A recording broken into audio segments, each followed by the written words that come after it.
Good day, ladies and gentlemen, and welcome back to Oldenburg Vineyards. My name is Stefan. I'm the brand ambassador. It's lovely to be here again today. And today, what I'm going to show you is how to taste wine. Sound basic? That's because it is. There's nothing wrong with going back to basics every once in a while. And even for me, it's really great to go back to the roots and just check out what it is about this particular drink that we really enjoy. So, this particular virtual experience is going to be aimed at those people that want to know a little bit more about wine, how to taste wine, and what exactly it means going forward. Because this is the basis of what we do, especially when we move on to, let's say now, blind tasting. The basics need to be there. So, come join me on this journey. I hope you enjoy it. Okay, so then what happens is we take a look at the color. Now, the color is the first indicator of your wine, what you're actually tasting. Now, usually we'll stick to three broad categories, and that's white, red, and pink. Now, for us, we don't have a pink wine, but for here, I think we can see that this is very clearly a red wine. Cool. That's the first step. You've identified, is it a white, is it a red, or is it a pink wine? Now, we get to take a look at clearness. So, is the wine clear or not? Often, if a wine is not clear, it's an indication of a faulty winemaking procedure. Fortunately for us, we don't find that all too often in the world these days. You're also taking a look at the viscosity of the wine, and often what you're taking a look at here is the legs. And the legs, just a quick FYI from my side, is not an indicator of quality. You're taking a look at the relationship between residual sugar as well as alcohol content in the wine. Often I feel is more indicative of alcohol in the wine. So the slower it drops, the more alcohol in it, generally speaking. Okay, cool. Now we have identified how to look at a wine. Then the next step is smell it. We haven't gotten to tasting yet. So what do you do with smell? When you want to smell your wine, you'll rotate the glass in a fashion like this, holding onto the stem and swirling in a circular motion. And what this does is this exposes the wine to more oxygen in the glass, and it actually releases more aromas for you to be able to smell. So you can smell more by going like this. If this is not possible for you just yet, there's a really cool and easy way to do it, and it seems just as cool by putting it on the table, taking these two fingers and just working it around like that. And already you look like a pro. Now that we have unlocked how to smell wines, now we need to take a look at how to identify what we are smelling. And there's three broad categories when we're taking a look at smelling wines.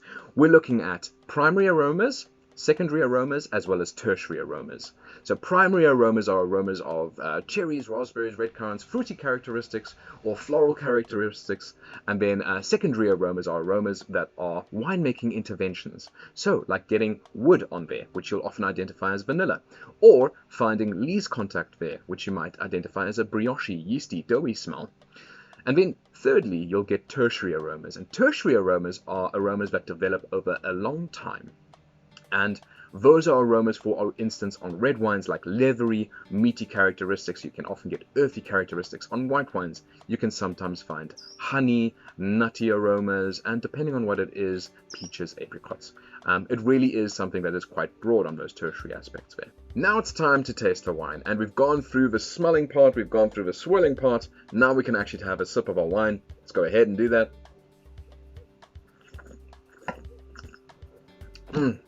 And then the most important part for me first is, do I like this wine?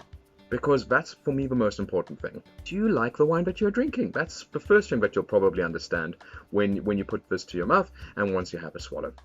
So what you're also trying to find and try to identify is acidity, tannin, mouthfeel. When you talk about acidity, there is a certain acidity to every wine on this planet. A wine is not neutral. A wine has a certain total acidity to it, which gives a wonderful zestiness. On white wine, for instance, it brings backbone to the white wine. And on red wines, it helps bring a little bit of structure, mouthfeel, and it often balances out the tannins a little bit. So then you're also looking at tannins. And tannins you won't often find on white wines, but on red wines, tannins are quite obvious. And also there's a scale. For instance, a Pinot Noir would have very little tannin, whereas a Cabernet Sauvignon would have quite a bit of tannin. So for us, it's quite important to have a good structured tannin. The Bangkok area is quite famous for having a chalky tannin, which we are quite proud of having here. So this one for me particularly has a, we like to say, a certain grippiness, a certain chalky tannin, very well balanced finish and flavors to it. And then the acidity has got a wonderful, long, lingering acidity to it. It's a juiciness that it gives the mouthfeel. And then, of course, we want to take a look at what does it actually taste like. Does the nose promise too much? Does it match what you're tasting on the palate? Because often those should be in balance. You should be finding on the palate what you're finding on the nose. Seldomly, you'll get a couple of extras. So let's have a taste.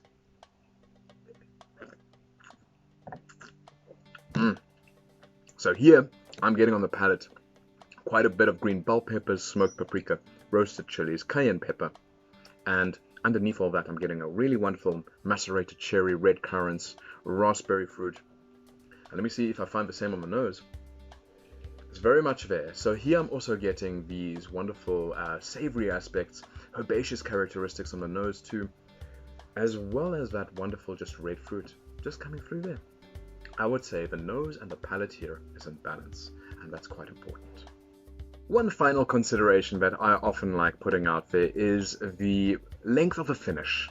What does the finish mean? Basically, the finish is once you've swallowed, for a certain amount of time on a wine, you'll get a little bit of flavors that are just continuing onwards, which will eventually dip down and drop off.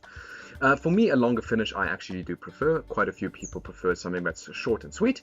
I enjoy something that's often run about, let's say, 10 to 15 seconds of a finish, and if it lasts longer than that, that's great. So finish happens when you go to take a swallow. I mean, I'm still tasting with red currants, still tasting the herbaceousness and the fruit, and still very much there. Now I'm just tasting a little bit more of a juiciness, the red fruit, the herbaceousness has disappeared, and now it's roundabout stopped. So that's roundabout what, 10-15 seconds? And that's an enjoyably long finish. And that for me is just part of a wine tasting experience. I enjoy having something that lasts a little bit longer. That's me personally. Not everyone is the same as myself, and that's perfectly understandable. All right. And now, technically, only now should we be coming to a conclusion as to, do we like this wine or do we not like this wine? Let's be real though, when we're tasting a wine, you decide from the first sip often if you like this wine or not. And for instance, this is a Cab Franc 2018. You might not like a Cab Franc 2018. However, you need to understand, is it a good example of a Cab Franc? So, then you would draw on your knowledge from previous and different tastings, and you would assess, is the nose in balance with the palate? Do the fruits and the herbaceousness match? How is the acidity? Is it juicy? Is it vibrant? Or is it flabby? Do the tannins do this wine justice? Are the tannins in balance? Are they too heavy? Do they coat your mouth like that? If the acidity and the tannins are in balance, that is a good thing. So then you would also then assess, how is the mouthfeel? Is the alcohol sticking out a little bit too much? Or do you feel that the alcohol is matching exactly what you're tasting here in the glass? If all of this is true, and if all of this is in balance, if the wine is in balance, it is generally automatically considered a good wine. Now, is it a good representative of a Cab Franc?